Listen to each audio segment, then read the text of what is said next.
Welcome to Facts Radio, your journey through history begins here. In this episode, we explore the invention of the Internet, how a small network changed humanity. From the Cold War laboratories of the 1960s to the boundless digital realm of today, this is the story of how a handful of visionaries, soldiers, and dreamers built something no one could see, a web that would one day connect nearly every mind, machine, and moment on Earth. The Internet was not born from peace or profit, but from fear, curiosity, and an unshakable belief that information should flow freely. So, sit back. Close your eyes. Imagine the hum of a room-sized computer, the scent of hot circuitry, and the spark of an idea that would forever change the course of human history. Chapter 1: The Spark in the Cold War Shadows. It began not in Silicon Valley or some sleek modern campus, but in the tense, uncertain corridors of the Cold War. The year was 1957. The Soviet Union had just launched Sputnik, a metallic sphere that orbited silently over American skies, sending out a beeping reminder that the race for technological dominance had begun. Panic spread across the United States. If the Soviets could launch satellites, could they also control the skies, or even communications? In Washington, scientists and military strategists gathered under fluorescent lights to ask a new question: how can we protect our information if the unthinkable happens? The result was the creation of ARPA, the Advanced Research Projects Agency, a new kind of organization born from fear but fueled by imagination. Its mission: ensure that the United States would never again be technologically caught off guard. Amid the tension and secrecy, a small group of thinkers began exploring a radical idea. What if computers, these enormous, room-filling machines, could talk to each other? At the time, it sounded absurd. Computers were isolated beasts, each running its own programs, unable to share data without stacks of punch cards or magnetic tapes carried by hand. But to a few visionaries, including J.C.R. Licklider, a psychologist turned computer scientist, this limitation felt like a prison. Licklider imagined an intergalactic computer network, where humans and machines could collaborate, exchanging information instantly across any distance. It was a dream that bordered on madness. Imagine the tension of those times: nuclear drills in schools, headlines screaming of missiles and espionage, yet in quiet labs at MIT and UCLA, men and women whispered about connection, about networks, about something larger than any government or military command. By the early 1960s, Licklider had joined ARPA, spreading his infectious vision through the corridors of the Pentagon. He saw computers not as cold calculating devices but as instruments of thought, tools that could amplify human intelligence. His ideas inspired a new generation of scientists, who began to believe that sharing data might one day be as natural as speaking. In the midst of fear and competition, a seed was planted, not for domination, but for connection. Few realized it then, but this would become the foundation of the digital world we live in today. Chapter 2: Building the First Network. By the mid-1960s, ARPA's vision began taking form under the guidance of a young and determined scientist named Lawrence Roberts. He was given a nearly impossible task: connect computers from different universities, each using different systems, into a single network capable of sharing data. At that time, a computer might cost millions of dollars and fill an entire room. They spoke different languages, operated on incompatible software, and even their physical interfaces were unique. But Roberts had an ally, a soft-spoken engineer named Leonard Kleinrock, who had developed mathematical theories on how information could be sent efficiently in small bursts called packets. This idea, packet switching, was revolutionary. Instead of sending data in one continuous stream, messages could be broken into pieces, each taking its own path through a network before being reassembled at the destination. It was fast, resilient, and most importantly, it could survive damage. If one route was destroyed, the packets would simply find another. In 1969, the first nodes of what would be called ARPANET were installed at 4 locations: UCLA, Stanford Research Institute, UC Santa Barbara, and the University of Utah. These were not sleek devices, they were refrigerator-sized machines called interface message processors, or IMPs. Cables snaked across the floor. Terminals flickered with green text. And in that hum of electricity, history was about to be made. On October 29, 1969, at UCLA, programmer Charlie Klein attempted to send the first message to Stanford. The intended word was login. But after typing L and O, the system crashed. 2 letters, LO. That was it. The first message ever sent over the internet wasn't a grand statement or a code of triumph. It was simply hello. Imagine the scene, a handful of students and engineers watching their monitors, not realizing they'd just witnessed the digital equivalent of the first human heartbeat. Those 2 letters would echo through time, the spark that lit a revolution of communication. In the following months, more nodes joined the network. Scientists shared research papers, data sets, and emails. What began as a defense experiment quickly turned into a collaborative tool, the beginnings of an academic and social community unlike any before. And yet, almost no one outside these labs noticed. The press didn't cover it. Politicians didn't understand it. But the people behind it, the quiet thinkers, the patient builders, they knew. They were building something that could outlive empires. Chapter 3: The Dawn of Connection. The 1970s arrived with bell-bottoms, disco, and a world still divided by walls and ideologies. But beneath the surface, in computer labs scattered across continents, a silent revolution continued. ARPANET was growing, from 4 nodes to dozens, connecting universities, research centers, and soon, even the military. As the network expanded, a new challenge emerged: how could different networks communicate with each other? ARPANET wasn't alone anymore.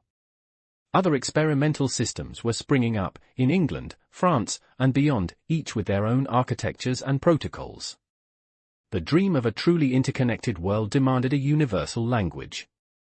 That's when 2 names would change everything: Vinton Cerf and Robert Kahn. In 1973, these 2 researchers introduced the concept of TCP/IP, Transmission Control Protocol and Internet Protocol. It sounds technical, but its brilliance lay in simplicity: break data into packets, send them anywhere, reassemble them reliably at the destination. TCP/IP would become the heartbeat of the internet. Cerf and Kahn weren't just engineers, they were architects of connection. They dreamed of a network of networks, a global system where no single entity held control.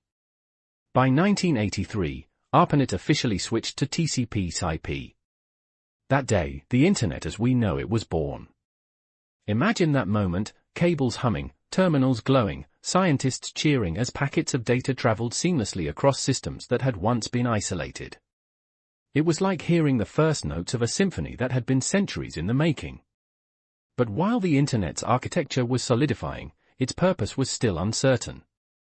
In these early years, only scientists, academics, and government officials used it. There were no browsers, no search engines, no websites, just lines of code and text-based messages. Still, the culture of openness was taking root. In dusty rooms with coffee-stained keyboards, people began experimenting, sharing files, creating discussion boards, and writing software that anyone could improve. The ethos was simple: knowledge should be shared. It's hard to believe, but in an era defined by secrecy and Cold War paranoia, a movement built on openness and trust quietly emerged, and it would soon reshape civilization itself. Chapter 4: The Birth of the Digital Public. By the late 1980s, the internet had outgrown its military origins. It had become a tool for collaboration, a bridge between universities, engineers, and dreamers. But it was still invisible to the public. That would soon change. In Switzerland, at the European Physics Laboratory CERN, a British computer scientist named Tim Berners-Lee grew frustrated. Every day, he watched researchers struggle to share data between different systems. Each machine spoke its own language, each database used its own format. Information was trapped behind walls. So, in 1989, he proposed something revolutionary: a system to organize and access information through links, a web of documents connected by hypertext. It would run on top of the internet, using a simple language anyone could learn: HTML. He called it the World Wide Web.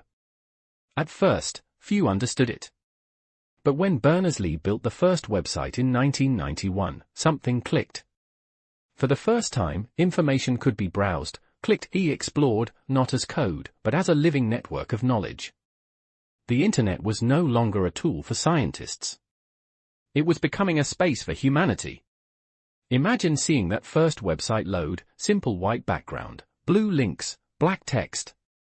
No images, no videos, no ads, just pure information, freely available to anyone with a connection. It was a window into the future. The early 1990s exploded with innovation. Students in dorm rooms built new browsers, Mosaic, then Netscape, transforming the web into something visual, exciting, and alive. The sound of dial-up modems became the anthem of a new generation. Companies rushed to claim their digital real estate, and words like email and homepage entered everyday speech. The web spread like wildfire, from academia to businesses, from governments to homes. For the first time in human history, knowledge was no longer confined to libraries or classrooms. It was everywhere, infinite, expanding, waiting to be discovered. And yet, no one fully grasped what had just happened. A small network, born in the shadows of war, had evolved into the greatest communication system in history. A system that would soon carry not just data, but the voices, dreams, and identities of billions. As the 1990s dawned, the internet stopped being a secret. It became a revolution. Chapter 5: The Dot-Com Dream. The mid-1990s, a time of optimism, neon screens, and the first whispers of a digital gold rush. The internet had escaped academia and entered the living rooms of ordinary people. The sound of dial-up tones, that rising, crackling digital symphony, became the new heartbeat of human connection. In homes across the world, curious users logged in, exploring this mysterious World Wide Web. They browsed simple pages with clunky graphics, slow-loading images, and text that seemed endless. But behind that humble design was something profound: freedom. Anyone could publish a thought, a dream, a business idea. No printing press required, no gatekeepers to approve or deny. Entrepreneurs saw potential. Students dropped out of college to build websites in garages and basements. Money poured in. Venture capitalists, journalists, and dreamers all spoke the same new language: the internet was the future. Companies like Yahoo, Amazon, and eBay rose like digital titans, built not from steel and concrete, but from code and ambition. The dot-com boom became a cultural fever. Every day, new startups promised to revolutionize how people would live, shop, and communicate. The dream was intoxicating, millions of dollars invested overnight in ideas scribbled on napkins. For the first time, a new frontier seemed open to everyone, not just the powerful. Imagine the energy of those years: engineers coding through the night, servers humming in rented offices, the glow of CRT monitors reflecting in hopeful eyes. The web was no longer an experiment, it was a promise of equality, a belief that information could empower anyone, anywhere. But as the century turned, that dream began to tremble. Companies built on speculation rather than substance collapsed. By 2000, the bubble burst. Billions were lost. Overnight, the dot-com dreamers watched their digital empires vanish like smoke. Yet, from the ashes, something enduring remained: infrastructure, knowledge, connection. The internet had been tested by chaos and survived. The world learned that the digital realm wasn't just a fad. It was a new reality, one that had only just begun to grow. Chapter 6: The Rise of Search and Social. As the dust settled from the dot-com crash, the early 2000s arrived quietly, but beneath the calm, innovation was brewing. The internet was expanding faster than anyone could organize it. Millions of websites appeared, but there was no easy way to find anything. It was like a vast library without a catalog. Then came search. Simple, fast, and powerful. A new generation of algorithms began to index the web, transforming chaos into order. For the first time, users could type a question and instantly find an answer. The internet had become navigable. Imagine that feeling, typing a few words and uncovering the sum of human knowledge. It was like giving the world a new pair of eyes. Curiosity became infinite. People no longer just consumed information, they hunted it, created it, and reshaped it. But soon, the internet began to feel personal. Around the mid-2000s, new platforms emerged, spaces not just to read, but to share. The first social networks connected friends, classmates, and families through photos and posts.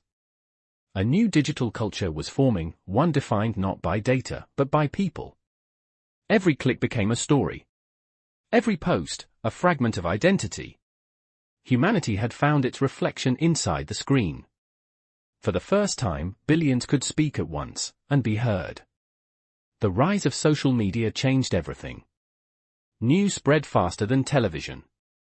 Movements were born online. Entire industries shifted as people spent more time in the digital world than the physical one.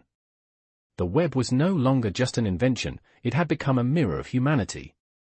But that mirror revealed both beauty and chaos. While it brought connection, it also amplified division. Truth became harder to find in the noise of billions of voices. The internet, once a frontier of freedom, was becoming something more complex, a global stage where every action echoed endlessly. Still, one truth remained: humanity had entered a new age of communication, raw, unfiltered, and unstoppable. Chapter 7: The Smartphone Revolution. 2007, a moment etched into digital history. On a stage in California, a sleek rectangle of glass and metal was unveiled. An iPod, a phone, and an internet communicator declared its creator. The audience applauded, unaware that they were witnessing the dawn of a new era. The smartphone condensed the vastness of the internet into the palm of a hand. Suddenly, the world wasn't just connected, it was carried. Emails, photos, music, maps, all in a device smaller than a notebook. In less than a decade, billions of people joined the network. Entire continents that had been left behind by the Industrial Revolution now leapt into the digital age. A farmer in Kenya could check weather forecasts, a student in India could learn from distant professors, a mother in Peru could video call her child across oceans. The internet had transcended borders. It had become the nervous system of humanity. Every heartbeat, every message, every idea pulsed through invisible threads of data that circled the globe. Imagine walking through a city at night, thousands of faces lit by tiny screens, each one connected to billions of others. The silence replaced by the soft buzz of connection. The web was no longer something we visited, it was something we lived inside. Apps transformed daily life. Banking, shopping, dating, navigation, everything became instant, effortless. Convenience became culture. But with it came dependence. The smartphone was not just a tool, it was a companion, a gateway, and a cage. Humanity had built something extraordinary, but also something that would test its attention, its privacy, and its ability to disconnect. The internet had become personal. And there was no going back. Chapter 8: The Era of Surveillance and Shadows. With the smartphone revolution came another, quieter revolution, one that unfolded in data centers and behind encrypted screens. Every click, every message, every purchase became a trace, a breadcrumb in the story of digital life. Corporations realized that information wasn't just valuable, it was power. Data became the new oil. Companies began collecting it, analyzing it, selling it. Algorithms learned who we were, our habits, fears, desires, and began shaping what we saw. It's hard to believe, but in less than 2 decades, privacy, once a birthright, became a commodity. Every ad, every notification, every suggestion was the product of unseen mathematics predicting our next move. The internet had grown intelligent, but also manipulative. Governments, too, discovered this new weapon. Surveillance programs expanded across nations, justified by security and fear. The same network that once promised freedom became a tool of control, capable of tracking billions with chilling precision. And yet, humanity adapted. Whistleblowers emerged, exposing the hidden architecture of digital oversight. Encryption became an act of defiance. Activists and technologists fought to reclaim the web for its original purpose, connection, not control. Imagine the paradox: the internet had given every person a voice, but also placed them under an invisible gaze. A world where we are both creators and the created, shaping the network even as it shapes us. The Internet's greatest promise, freedom, was now its greatest challenge. And the question remained, who really controls the web? Chapter 9, The Age of Influence. As the 2010s unfolded, the Internet transformed once more from a network of users to a stage of personalities. Social media platforms evolved into vast empires where attention was currency and fame could rise overnight. Ordinary people became influencers. Their lives, filtered, edited, and broadcast, turned into stories millions followed daily. For the first time, individuals rivaled corporations in power. A single post could spark outrage, joy, or revolution. The web had democratized influence. But it had also commodified it. Truth blurred with performance. Algorithms rewarded emotion over reason, and outrage became profitable. The Internet wasn't just connecting humanity, it was shaping its behavior. Imagine scrolling through endless feeds, a digital river of laughter, anger, beauty, and despair. Each swipe feeding a machine that learned what you loved and what you feared. The world had become addicted to attention. But within that chaos, creativity bloomed. Artists, educators, activists, they found audiences that once would have been unreachable. A teenager in a small town could inspire millions across the planet. The Internet had become humanity's greatest stage, and its most powerful mirror. By the end of the decade, the line between real and virtual had nearly vanished. People lived in two worlds, one physical, one digital, each shaping the other in ways no one fully understood. The question was no longer what is the Internet, but what are we becoming because of it? Chapter 10, The Age of AI. The 2020s began with a silent shift, one so profound that it would redefine the very purpose of the Internet. After decades of humans teaching machines, the machines had begun to teach us. Artificial intelligence, once a dream of science fiction, became an everyday reality. AI learned our languages, our preferences, our emotions. It generated art, wrote music, held conversations, and solved problems faster than any human could. The Internet was no longer just a tool, it had evolved into an organism of thought, a collective intelligence born from billions of minds. Imagine the wonder, and the fear. On one hand, AI promised miracles, medicine designed in seconds, translation across cultures, answers to questions humanity had pondered for centuries. On the other, it whispered uncertainty. What happens when machines not only understand us but anticipate us? The Internet, once a web of static pages, had become alive, a vast neural system that could think, adapt, and create. It was as if the entire history of human communication had led to this moment, the merging of mind and machine. But with this awakening came responsibility. AI could amplify truth, or distort it. It could heal divisions, or deepen them. The same algorithms that brought laughter and learning could also spread fear and lies. Humanity stood at a crossroads, whether to use this new intelligence to elevate or to dominate. In quiet labs and glowing offices, engineers now faced the same questions that haunted the pioneers of ARPANET decades before. Can we control what we have created? Will it unite us, or consume us? The Internet had begun as a defense project. It had become a mirror of humanity. Now, it was becoming something more, a reflection of our collective consciousness. Whether it becomes our greatest ally or our greatest challenge depends not on code, but on character. Closing summary. From the hum of the first ARPANET machine to the whispering algorithms of artificial intelligence, the story of the Internet is the story of humanity itself, curious, ambitious, flawed, and endlessly inventive. It began in fear, born from the threat of war. It grew through collaboration, carried by dreamers who believed that connection could conquer isolation. And now, it stands as the most powerful creation in history, a living map of human thought and emotion. Imagine the invisible threads that connect every person on this planet, billions of signals traveling through oceans, skies, and satellites, carrying laughter, heartbreak, and hope. The Internet has become our shared heartbeat, uniting strangers in ways our ancestors could never have imagined. But connection comes with responsibility. For every moment of progress, there is a question of purpose. For every spark of innovation, a shadow of consequence. The Internet reflects who we are, and who we might become.